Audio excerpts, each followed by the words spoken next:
కానీ నిన్న ఇవాళ చూస్తున్నా అమ్మతోడు చెప్తున్నా తెలుగు భాషలో గిన్ని తిట్లుంటాయని నాకు కూడా తెలియదు. అరే రే రే రే ఏం తిట్లు తిడుతుర్రా ఆయన నాకు అర్థం కాదు. మొన్న ఒక అవ్వని చూసిన, మీ కల్వకుర్తి తాలూకానేనట, ఎర్ర సీర కట్టుకున్నది, మా అమ్మమ్మ లెక్కనే ఉన్నది చూస్తే, పెద్ద మనిషి. ఇక ఆమె తిట్టుడు చూస్తేనైతే ఇంకోడు రేషం ఉన్నోడైతే యాడనో పాడుపడ్డ బావి చూసుకొని ఆయన దుంకి చచ్చిపోతుండే. రేవంత్ రెడ్డి కాబట్టి సిగ్గు లజ్జ లేని బతుకు కాబట్టి బతుకుతుడు, కానీ అది ఏం తిట్లా నాకు అర్థం కాదు. ఒక ముఖ్యమంత్రి గిన్ని తిట్లు తినంగానైతే నేనైతే నా జీవితంలో చూడలే. మీరు చూస్తురా లేదా? నేను అడుగుతున్నా, ఒక్కసారి మీరు ఆలోచన చేయండి. ఎవరిని మోసం చేయలేదు రేవంత్ రెడ్డి ఇప్పటికీ. కులగణన అన్నాడు, 42% రిజర్వేషన్ అన్నాడు, బీసీలను మోసం చేసిండు.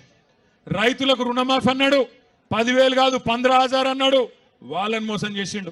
రైతు కూలీలు 12,000 ఇస్తా అన్నాడు, మరి ఇవాళ వాళ్ళకు మోసం చేసిండు. ఆడబిడ్డలు 25,000 ఇస్తా అన్నాడు, మిమ్మల్ని మోసం చేసిండు. పెళ్లి కాని అమ్మాయిలు స్కూటీలు ఇస్తా అన్నాడు, తులం బంగారం అన్నాడు, లగ్నం చేసుకుంటే వాళ్ళని మోసం చేసిండు.